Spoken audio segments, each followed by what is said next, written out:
नमस्कार, स्वागत है आपका हमारी खास पेशकश में। आपके साथ मैं हूं पूजा मिश्रा। अयोध्या में राम मंदिर का सपना बीजेपी के लिए कितना अहम था, ये किसी से छिपा नहीं। इस मुद्दे से कई विवादों का जन्म भी हुआ।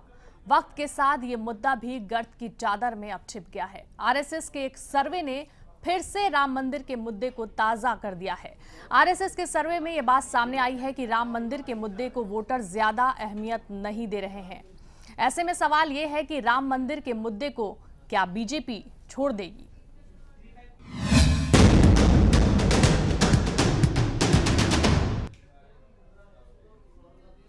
भारतीय राजनीति में 1980 के दशक का आखिरी दौर और 1990 के दशक के शुरुआती सालों में मंडल और कमंडल की राजनीति जोरों पर थी। राम मंदिर के मुद्दे पर बीजेपी ने कई बार चुनाव लड़ा, लेकिन अब वक्त बदल चुका है। बदलते वक्त के साथ बीजेपी और संघ के लिए राम मंदिर का मुद्दा प्रासंगिक नहीं रह गया है। संघ के जरिए कराए गए एक सर्वे में ये बातें सामने आई है कि जनता राम मंदिर से ज्यादा विकास के मुद्दे को तवज्जो देती है। बीजेपी नहीं अलापेगी राम मंदिर का राग, आम आदमी के विकास पर लड़ेगी चुनाव। संघ के सर्वे में हुआ खुलासा, राम मंदिर से ज्यादा विकास को दी गई तवज्जो। लोकसभा चुनाव से ठीक पहले संघ के जरिए कराए गए सर्वे में जनता का मन टटोला गया। सर्वे में चौंकाने वाले नतीजे सामने आए हैं। जनता ने साफ कर दिया है कि उनके लिए विकास अहम मुद्दा है, न कि राम मंदिर। आरएसएस के मुखपत्र ऑर्गेनाइजर के जरिए कराए गए सर्वे में वोटरों ने नौकरी, बिजली, सड़क और स्वास्थ्य जैसे बुनियादी मुद्दों को तरजीह दी है। देश की 380 लोकसभा सीटों पर जनवरी के पहले हफ्ते से लेकर मार्च के पहले हफ्ते के बीच सर्वे कराया गया। इस ओपिनियन पोल में 14,000 लोगों को शामिल किया गया। सर्वे में देश को राजनीतिक तौर पर 5 हिस्सों में बांटा गया। आरएसएस के ओपिनियन पोल में प्रधानमंत्री के तौर पर जिसे पहली पसंद माना गया है, वो नाम है नरेंद्र मोदी का। देश के 43.72% लोग नरेंद्र मोदी को प्रधानमंत्री के तौर पर देखना चाहते हैं। मोदी के बाद 27% वोटर राहुल गांधी को पीएम के तौर पर पसंद करते हैं, जबकि केजरीवाल तीसरे नंबर पर पसंद किए जा रहे हैं। केजरीवाल को 5.5% लोग पीएम के रूप में देखना चाहते हैं। बीजेपी में राम मंदिर के मुद्दे पर आरएसएस की बड़ी भूमिका रही है, लेकिन आरएसएस के सर्वे में वोटरों ने नकार दिया है। ऐसे में अब देखने वाली बात ये होगी कि राम राग अलापने वाली बीजेपी क्या अब इस मुद्दे को छोड़कर विकास की लौ जलाएगी। जिया न्यूज़ रिपोर्ट। तो संघ के सर्वे पर फिलहाल सवाल खड़े हो रहे हैं। सवाल ये कि क्या बीजेपी के लिए अब राम कोई मुद्दा नहीं रहेंगे इस चुनाव में। और इस चर्चा पर में शामिल होने रहे हमारे साथ 2 खास मेहमान इस वक्त जुड़ रहे हैं। स्टूडियो में हमारे साथ जुड़े हैं डॉक्टर आशीष सरकार, सीनियर पॉलिटिकल एनालिस्ट हैं। आशीष जी, स्वागत है आपका। और साथ ही साथ प्रवीण कपूर जी हैं, बीजेपी के प्रवक्ता। बहुत बहुत स्वागत है प्रवीण जी आप। सबसे पहले मैं आशीष जी के पास चलना चाहूँगी। आशीष जी, 90 के दशक में जो मुद्दा अहम था बीजेपी के लिए, जिसने सत्ता तक बीजेपी को पहुंचाया, साल 2014 आते आते क्या तस्वीर जो है अब बिल्कुल बदल जाएगी? देखिए, कोई भी राजनीतिक दल हो जिसको जनता के बीच में काम करना है, जनता का मत लेना है, जनता की जो समझ है और जनता की जो आकांक्षा है उस पर खरा उतरना है, तो जनता की नब्ज को टटोलना बहुत आवश्यक है। राम मंदिर का मुद्दा एक भावनात्मक मुद्दा था और इस देश के अंदर कुछ चुनाव भावनात्मक मुद्दों पे लड़े गए। उदाहरण के तौर पे असम में जब आसू सत्ता में आई तो बांग्लादेश में जो इन्फिल्ट्रेशन हो रहा था उसके खिलाफ हुआ और आसू शक्ति में आ गई और सीधे हॉस्टल से के बच्चे सीधे मंत्रालय में पहुंच गए। लेकिन वो अपने काम से डिलीवर नहीं कर पाए, विकास और लोगों के जो सर्वसाधारण की अपेक्षाओं पे खरा नहीं उतर पाए। इसी तरह से जो भारतीय जनता पार्टी ने राम जन्मभूमि का मुद्दा उठाया था, वो उस समय के लिए ठीक था और राम जन्मभूमि को लेकर लोगों में एक आक्रोश था। उन्हें ये लग रहा था कि हमारे साथ में अन्याय हो रहा है और वो मामला बहुत ज़्यादा खिंच चुका है। और जैसे कोई भी चीज़ अधिक समय तक चलती है तो उसकी जो विश्वसनीयता है, उसकी जो मांग है, वो ख़त्म हो जाती है। लोग ये भी चाहते हैं कि आखिरकार हम इस देश का टैक्स देते हैं, अपने हमारी जेबों से सरकारी खजाने में धन जाता है, वो आखिर हमारे कल्याण के लिए क्यों नहीं खर्च किया। मैं गुजरात की ही बात करता हूं। जी। गुजरात में जैसे ही नरेंद्र मोदी मुख्यमंत्री बने, उसके कुछ समय पश्चात ही गोधरा हुआ, नरसंहार हुआ और बहुत बड़े तादाद में वहां पर लॉ एंड ऑर्डर की समस्या खड़ी हो गई। लेकिन नरेंद्र मोदी ने यह समझ लिया कि गुजरात को, अगर गुजरात में के लोगों का दिल जीतना है तो वहां पे विकास करना आवश्यक है। जी। और उस बात को समझने के बाद में उन्होंने विकास पर जोर दिया और धार्मिक, भाषाई, क्षेत्रीय मुद्दों से अलग हटे। जी। और उसका परिणाम ये हुआ कि एक के बाद एक इलेक्शन वहां पे, चाहे वो नगर निगम के हो, चाहे वो लोकसभा के हो, विधानसभा के हो, भारतीय जनता पार्टी ने जीते।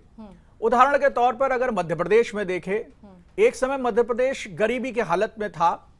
आज अगर दिल्ली में बैठे हुआ एक व्यक्ति आटा लेने जाता है तो कहता है कि एमपी का आटा चाहिए मुझको।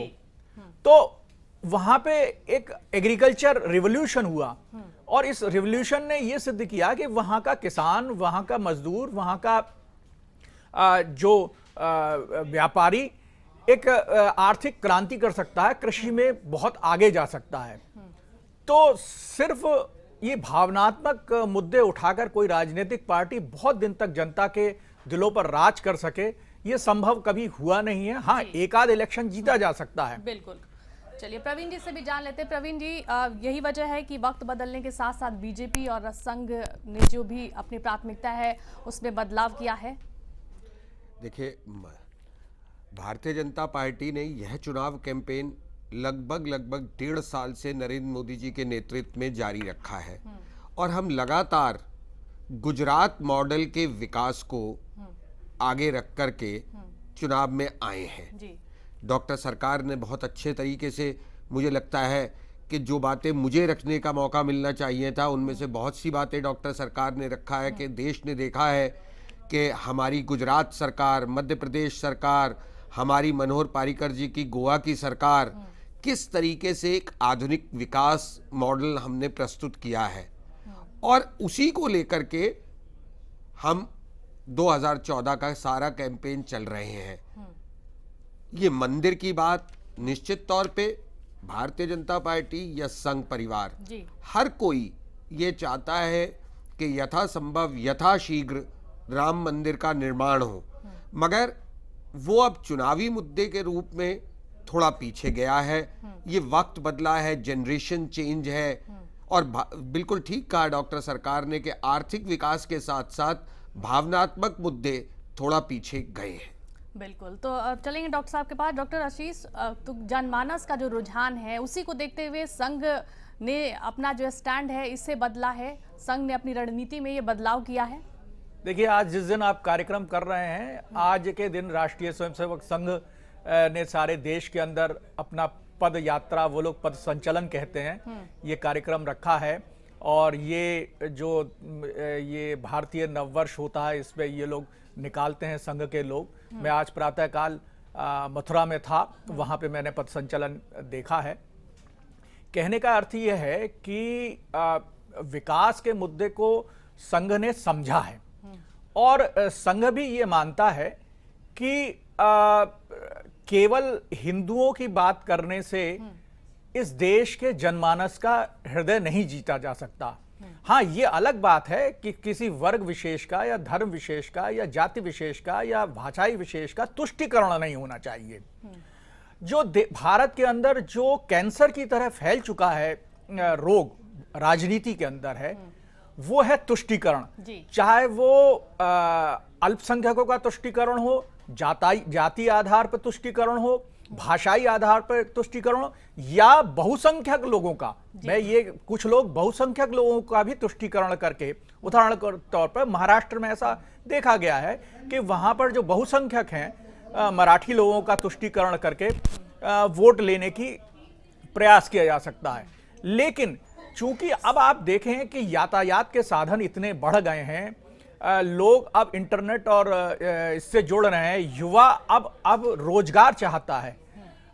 मैं अगर आपको एक पीछे अगर मुझे 2 मिनट का समय दें जी। तो एक विचारक हुए हैं मैस्लो, और मैस्लो ने ये कहा कि मनुष्य को सबसे पहले हायरार्की ऑफ नीड्स, आवश्यकताओं की जो चरण है वो सबसे पहले रोटी, कपड़ा और मकान, और अंत में जो मोक्ष जिसको हम कहते हैं वो उसकी इच्छा 5वीं स्तर पे आती है। उसके बाद में रोटी, कपड़ा, मकान के बाद में वो अपना नाम चाहता है, वो अपना पद चाहता है। इस प्रकार की बातें हैं।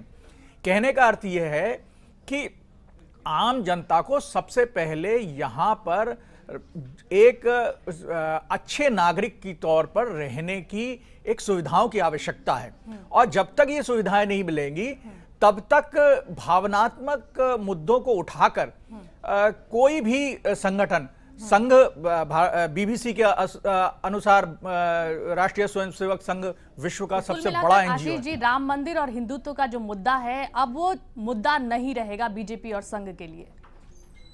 देखिए, मुद्दा केवल संघ या बीजेपी तय नहीं कर सकती है। कोई भी संगठन हो, चाहे वो कांग्रेस हो, बीजेपी हो, कोई एनजीओ हो, कोई राजनीतिक या आर्थिक संगठन हो, भाई लोगों की नब्ज क्या है, लोग क्या चाहते हैं। अगर मान लीजिए एक कॉर्पोरेशन लोगों के नब्ज को समझने की कोशिश बखूबी किया जाता है संघ की ओर से, और ये जो मुहिम इस वक्त चलाई गई, जो अपने मुखपत्र के जरिए जो सर्वे कराया गया, क्या ये उसी मुहिम का हिस्सा माना जाए संघ की तरफ से जो कराया गया? बिल्कुल। राष्ट्रीय स्वयंसेवक संघ ने अगर इस प्रकार का सर्वे कराया है, साधारण तौर पर ऐसा नहीं देखा जाता कि कोई एक सांस्कृतिक या सामाजिक संगठन इस प्रकार के सर्वे कराए, और ये कराया, ये बड़ी अच्छी बात है। लोग क्या सोचते हैं उस आधार पर स्वयं राष्ट्रीय स्वयंसेवक संघ भी अपना नजरिया बदलेगा और उस प्रकार से सोचेगा कि लोग क्या चाहते हैं। आप हमारे साथ बने रहें, प्रवीण जी आप भी हमारे साथ बने रहें। लौटेंगे तो ये जरूर जानने की कोशिश करेंगे कि ये जो सर्वे है ये क्या संघ का बदला हुआ नजरिया यहाँ पर पेश करता है, और तमाम दूसरे पहलुओं को भी जानने की कोशिश करेंगे। एक छोटे से ब्रेक के बाद जब लौटेंगे तो दूसरे दलों के जो नेता हैं उनकी क्या प्रतिक्रिया है उस पर भी बातचीत करेंगे।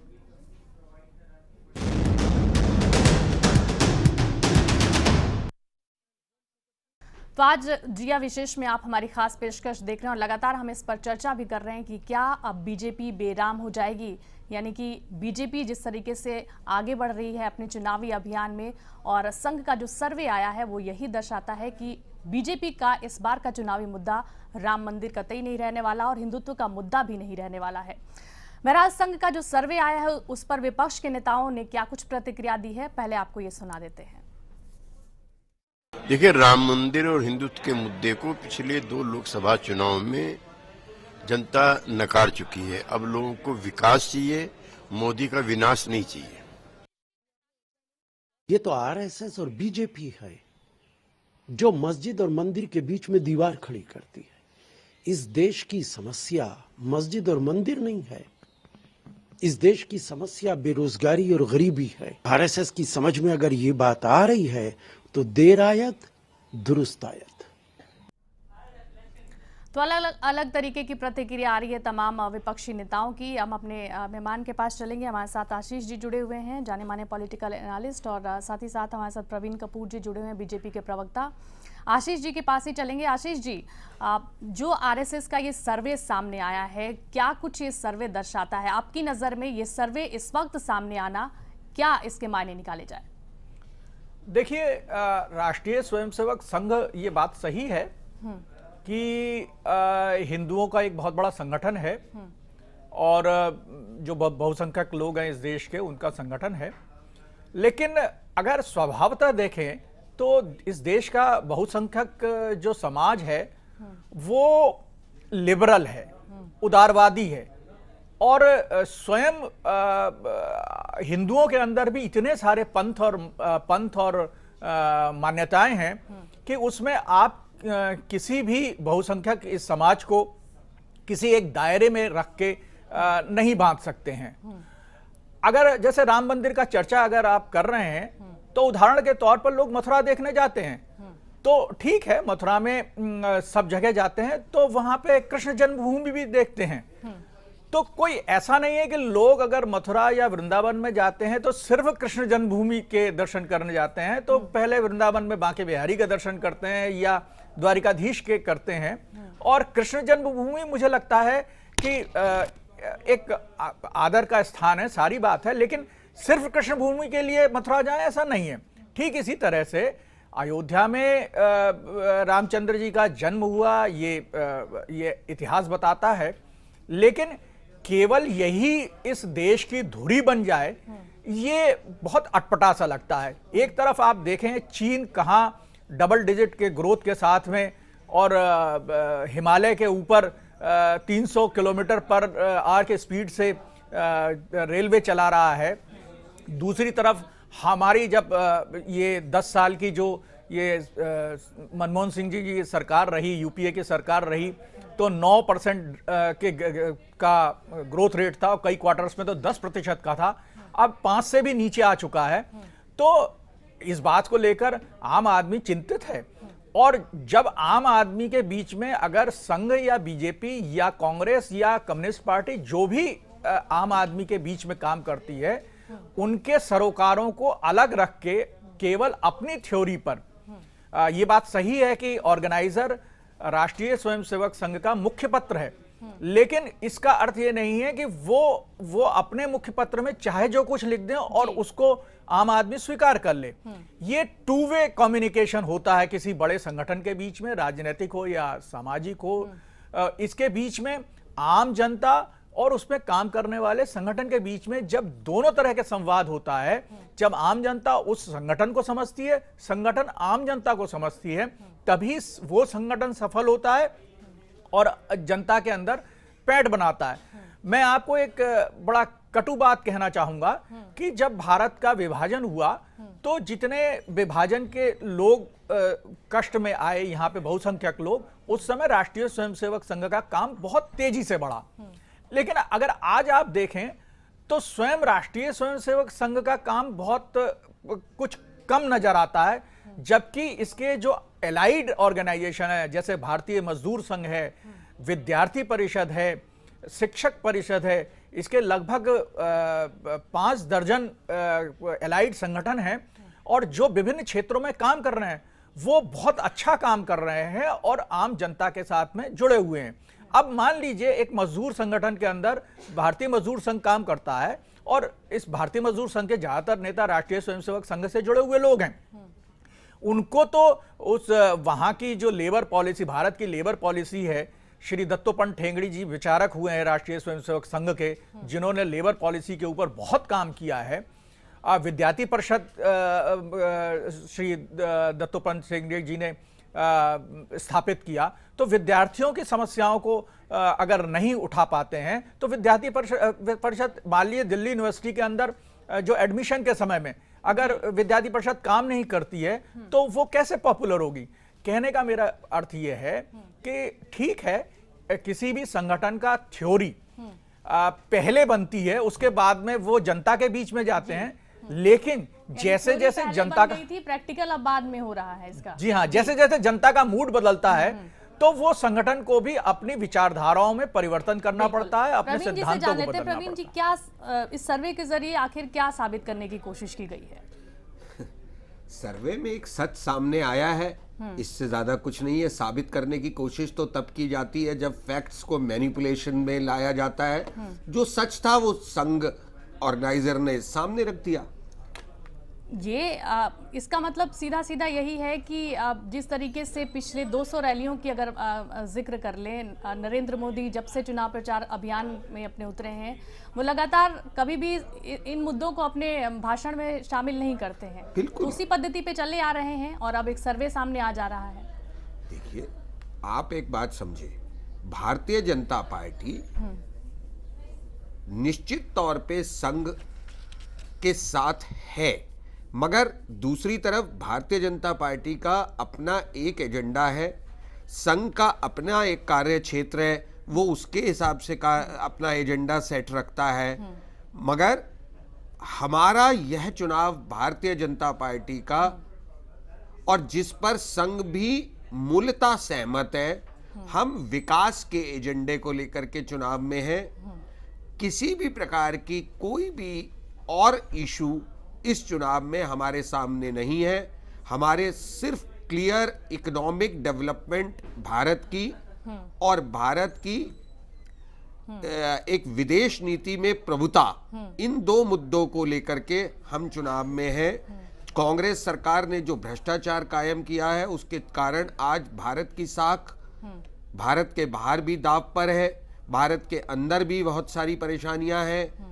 उसको लेकर के नरेंद्र मोदी जी चिंतित हैं, भारतीय जनता पार्टी चिंतित है और हम उसको लेकर के इस चुनाव चलिए लौटेंगे आपके पास। एक ब्रेक यहाँ पर ले रहे हैं। ब्रेक के बाद जब लौटेंगे तो ये जरूर जानने की कोशिश करेंगे कि कहीं बीजेपी को ये डर तो नहीं है कि अगर इस मुद्दे को नेशनल लेवल पर उठा दिया गया तो बैकफायर होने का खतरा भी हो सकता है।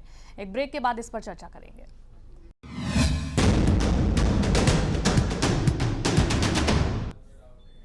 ब्रेक के बाद एक बार फिर से आपका स्वागत है। संघ के सर्वे में आज भले ही वोटर राम मंदिर के मुद्दे को दरकिनार कर रहे हों, लेकिन एक वो दौर भी था जब इस मुद्दे के सहारे ही बीजेपी ने सत्ता का स्वाद भी चखा था। लेकिन वक्त के साथ साथ राम मंदिर का मुद्दा ठंडा पड़ता गया।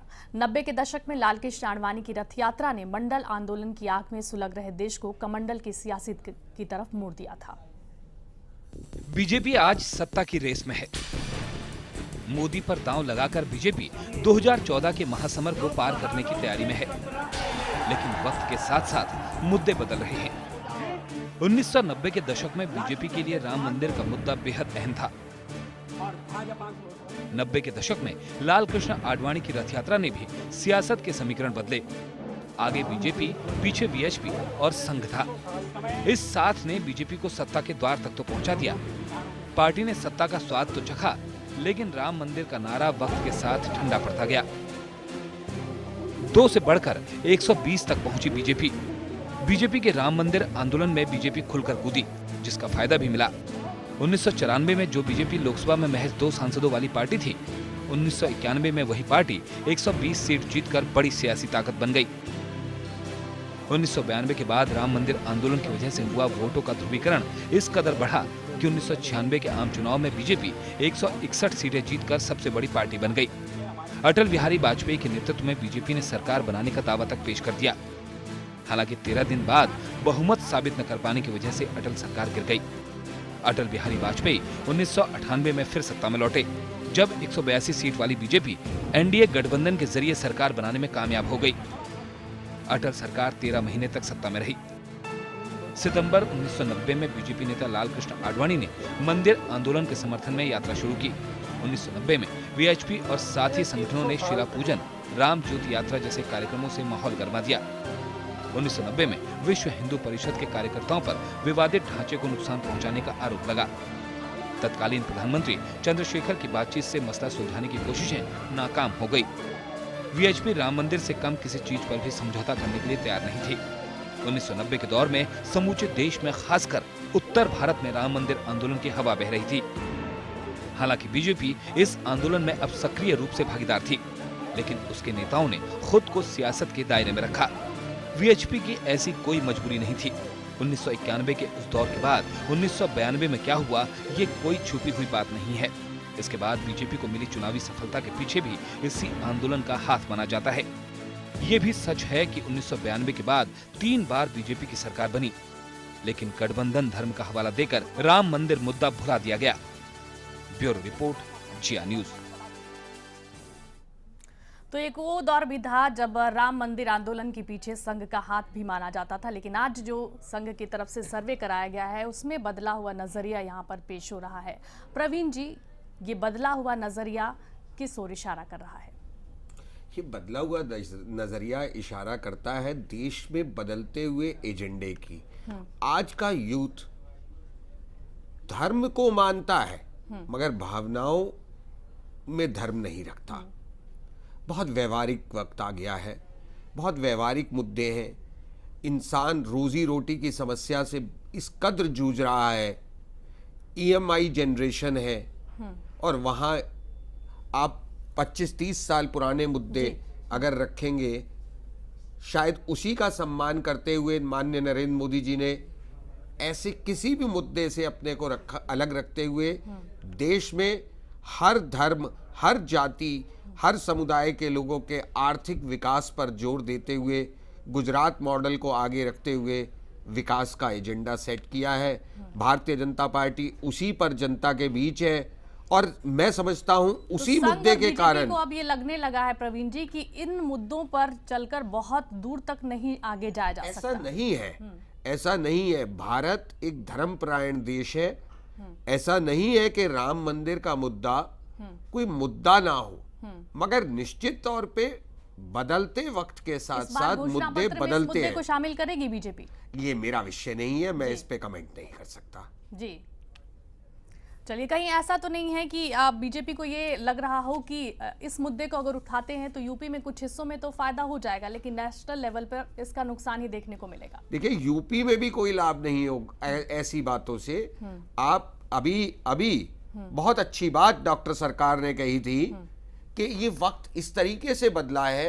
आज से 20 साल पहले एक दौर था इस देश में जब लोग अयोध्या या मथुरा प्रवीण जब जी, जाते लेकिन महंत, थे। वहां के जो महंत हैं, खबरें आ रही हैं कि महंत नाराज हैं क्योंकि पिछले 6 महीनों में नरेंद्र मोदी ने अपने किसी भाषण में जिक्र नहीं किया है राम मंदिर मुद्दे हाँ, का। बिल्कुल नहीं किया है। तो मैं नाराजगी झेलनी पड़ सकती है। नहीं, कोई नाराजगी नहीं है, कोई नाराजगी नहीं है। आप एक बात समझे कि मैं इसमें एक दूसरा मुद्दा रखता हूं। खबरें अब सामने आ रही हैं, प्रवीण जी, जो खबरें सामने आ रही हैं, मैं एक आपको बता दूसरा दूं। मुद्दा रखता हूं जी कि सुप्रीम कोर्ट वहां की सारी स्थिति को लगातार पिछले अनेक वर्षों से मॉनिटर कर रहा है और अभी हाल में आपने देखा होगा कि सुप्रीम कोर्ट के आदेश पर अयोध्या में रामलला के मंदिर के ऊपर जो व्यवस्था है, टेम्परेरी व्यवस्था जो उस मंदिर की है, उसका सारे का जीर्णोद्धार किया गया। तो ऐसा नहीं है कि किसी को ध्यान नहीं है। राम मंदिर से जुड़ा हुआ जो वर्ग भारत संघ का या और लोगों का जो उस पर कार्य करता है, वो समय समय पर उसका भी चिंतन कर रहा है। ऐसा नहीं है कि वो मुद्दे को हम भूल गए हैं, मगर दूसरी तरफ हमें एक बात समझनी होगी। आशीष जी, आपके पास, माफ कीजिएगा प्रेम जी, आपके पास लौटते हैं। आशीष जी, आपसे जानना चाहेंगे, जब अमित शाह को यूपी भेजा गया, यूपी का प्रभारी बनाकर, और जब वो अयोध्या गए, उन्होंने वहां पर जाकर के इस बात का ऐलान भी किया कि राम मंदिर जो है इस बार मुद्दा रहेगा, लेकिन उसके बाद भी बीजेपी इसे चुनावी मुद्दा बनाने को तैयार नहीं है। और अब स्थिति ये है कि पिछले 6 महीनों में अगर देखा जाए, नरेंद्र मोदी प्रत्यक्ष रूप से कभी भी अपने भाषणों में इसका जिक्र नहीं कर रहे हैं और खबरें ऐसी आ रही है कि इस बात को लेकर जो महंत समुदाय है, साधु संत समाज है, उसमें नाराजगी भी देखी जा रही है। देखिए, अगर आप नरेंद्र मोदी जी के 200 भाषणों का विश्लेषण करें तो आप पाएंगे कि नरेंद्र मोदी जहां जिस जगह जाते हैं उसकी मिट्टी की गंध को पहचानना जानते हैं। उदाहरण के तौर पर अगर वो जम्मू में जाते हैं तो वहां पर पाकिस्तान से हो रही इन्फिल्ट्रेशन के बारे में बात करते हैं। वाराणसी में बोलते हैं तो वहां पे बनारसी साड़ियों का जो मॉडर्नाइजेशन नहीं हुआ उस विषय के ऊपर बोलते हैं। बंगाल पे जाते हैं तो वहां सड़क के गड्ढों के बारे में बात करते हैं। कहने का अर्थ यह है कि वही राजनीतिज्ञ सफल होगा, वही संगठन सफल होगा, वही सामाजिक दल सफल होगा जो आम आदमी के मुद्दों के नब्ज को टटोल सके। मैं नरेंद्र मोदी, भारतीय जनता पार्टी की बात छोड़कर मैं सिर्फ दिल्ली की बात कर रहा हूं। आपने पिछले विधानसभा चुनावों में देखा कि भारतीय जनता पार्टी ने मध्य प्रदेश में, राजस्थान में, छत्तीसगढ़ में बहुत अच्छा परफॉर्मेंस दिया, लेकिन आम आदमी पार्टी ने दिल्ली के आम आदमियों की नब्ज को पकड़ा। यहाँ का आदमी यहाँ पे हुए भ्रष्टाचार पर, महिलाओं पे हो रहे उत्पीड़न पे आक्रोशित था और उस नब्ज को पकड़ने के बाद में केवल एकमात्र नेता था उनका और कुछ लोग उनके 10-12 कार्यकर्ता थे और साधारण के साधारण लोगों को उन्होंने जितवा दिया। कहने का अर्थ यह है कि आम जनता क्या चाहती है। हो सकता है कि राम मंदिर या मान लीजिए और कोई विषय बहुत महत्वपूर्ण हो, लेकिन जब आप इलेक्टोरल पॉलिटिक्स में जा रहे हैं, तो जब आप आशीष जी, तो ये जो मोदी का जिक्र आप कर रहे हैं, मोदी के भाषणों का जिक्र कर रहे हैं, मोदी की जो ब्रांडिंग हो रही है, ये सब क्या इसके पीछे संघ का ही हाथ माना जाए? संघ जो चाह रहा है, संघ की रणनीति के तहत ही मोदी वही कहते हैं जो उन्हें कहना है, संघ के इशारे पर ही वो सारी चीजें कहते करते हैं। नहीं, मैं तो नहीं मानता कि राष्ट्रीय स्वयंसेवक संघ इतनी छोटी छोटी बातों पे इशारा करते हैं। स्वयं नरेंद्र मोदी एक मजे हुए राजनीतिज्ञ हैं और उनको जो उनके भाषणों के ऊपर जो लोग भी, जो कोर टीम उनके भाषणों के बिंदु देती है, वो इतने सटीक होते हैं कि वहां पर जो श्रोता है उसमें एक अजीब सी प्रसन्नता की लहर दौड़ जाती है। और यही सफलता होती है एक वक्ता की, एक राजनेता की, कि वो आम जो श्रोता है वहां पर टेलीविजन के चैनल के ऊपर या वहां पे मैदान में जो इकट्ठा हुआ श्रोता है, वो वहां उनके हृदय में छुपे हुए उद्गारों को, छुपे हुए भावनाओं को माइक के जरिए उन्हीं के कानों तक पहुंचा दे। अगर ये काम मोदी कर पा रहे हैं, और मैं तो लगभग 200 भाषणों पर नजर रखता हूं और एक एक भाषण का विश्लेषण करता हूं जी, तो मुझे लगता है कि इतनी तेजी से, और इस बार भारतीय जनता पार्टी का अगर जो चुनाव प्रचार देखें तो कोई स्टार कैंपेनर काम नहीं कर रहा है जितना मोदी काम कर रहे हैं। पहले के समय में 2 दर्जन लगभग स्टार कैंपेनर लगते थे इस चुनाव के अंदर। ये बात अलग है, अटल जी हो, अडवाणी जी हो, बड़े नेता लगते थे, लेकिन एकमात्र नरेंद्र मोदी आज स्टार कैंपेनर हैं। बाकी मुझे कोई स्टार कैंपेनर दिखाई नहीं दे रहा है। और वो व्यक्ति दिल्ली के शाहदरा में अगर बोलता है तो यमुना पार के राजनीति में बोलता है, उसी दिन अगर वो जाके छत्तीसगढ़ में बोलता है तो वहां पर वहां के शहीदों के विषय में बात करता है। तो जो इनके पीछे कोर टीम लगी हुई है और जो उसको एक फीडबैक दे रही है नरेंद्र मोदी के भाषण के लिए, और या मान लीजिए नरेंद्र मोदी का इतना इंटेलेक्चुअल लेवल इतना हाई है कि वहां के स्थानीय मुद्दों को वो बखूबी ढंग से एक्सप्लेन कर लेते हैं। और मजे की बात यह है कि नरेंद्र मोदी कहीं पर भी लिखित भाषण नहीं देते, और इनके किसी भी भाषण में विषयों को बार बार रिपीटेशन करने की बात नहीं। जैसे मैं राहुल गांधी के अगर भाषण तो को कुल मिलाकर जो 70% युवा शक्ति है, जो ग्लोबलाइजेशन का बढ़ता प्रभाव है, रोजी रोटी है, विकास की जो समस्या है, विकास का मुद्दा है, गुड गवर्नेंस है, फिर एंटी करप्शन की जो मुहिम है, इन तमाम मुद्दों के आगे अब संघ को भी ये लगने लगा है कि सांप्रदायिकता की बात अगर की जाती है, जातीयता की बात की जाती है, तो इन मुद्दों के सहारे आगे नहीं बढ़ा जा सकता। ये प्रश्न मुझसे पूछ रहे हैं? जी जी बिल्कुल। देखिए, अगर आप संघ का, राष्ट्रीय स्वयंसेवक संघ का अगर पिछला इतिहास उठाकर देखें तो उस पर जातीयता या धर्म की बात या सांप्रदायिकता के आरोप अवश्य लगे हैं, लेकिन कोई आज तक सिद्ध नहीं हुए हैं। और नहीं, अगर आप इनके जो संस्थापक हैं डॉक्टर बलीराम हेडगेवार जी और उसके द्वितीय सरसंघचालक जो उनके हेड हैं द्वितीय गोलवरकर जी, उनके लिखित पुस्तकों को आप देखें तो कहीं पर भी सांप्रदायिकता की बात राष्ट्रीय स्वयंसेवक संघ नहीं करता। यह बात अलग है कि संघ अल्पसंख्यकों के तुष्टीकरण के विरोध में है और बहुसंख्यकों को इकट्ठा करने में सफल हुआ है। तो यह बात जो तात्कालिक उस समय जो राजनीति के लोग करते थे, जो लोग अल्पसंख्यकों का तुष्टीकरण करके बहुसंख्यकों को का विभाजन करके वोट की राजनीति पर सफल हो जाते थे, उनके गले से नहीं उतरी और उन्होंने राष्ट्रीय स्वयंसेवक संघ के ऊपर सांप्रदायिकता का चस्पा लगा दिया। और राष्ट्रीय स्वयंसेवक संघ आज 60 बड़े बड़े संगठनों में काम कर रहा है। उसके सदस्य हर वर्ग का, हर धर्म का, हर जाति का, हर प्रांत का है। तो ये चस्पा करना कि, और आज तक जितने भी स्थानीय कोर्टों से लेकर और सर्वोच्च न्यायालय तक जितने भी दंगे हुए हैं, उसमें एक भी जगह राष्ट्रीय स्वयंसेवक संघ का कोई भी कार्यकर्ता या नेता के ऊपर ये आरोप नहीं लगा, आरोप सिद्ध नहीं हो पाया है कि उसने इन दंगों में भाग लिया है। ये केवल राजनीतिक रोटी सेकने के कारण कुछ लोग राष्ट्रीय स्वयंसेवक संघ को, चूंकि वो बहुसंख्यक लोगों की बात करते हैं, इसलिए उनको सांप्रदायिक का तमगा दे देते हैं। जी चलिए प्रवीण जी, क्या इस चुनाव में राम मंदिर का जिक्र इसलिए भी करने से बीजेपी बच रही है ताकि यूपी और बिहार में जो दलित और पिछड़ा वर्ग का वोट है उसका समर्थन हासिल किया जा सके?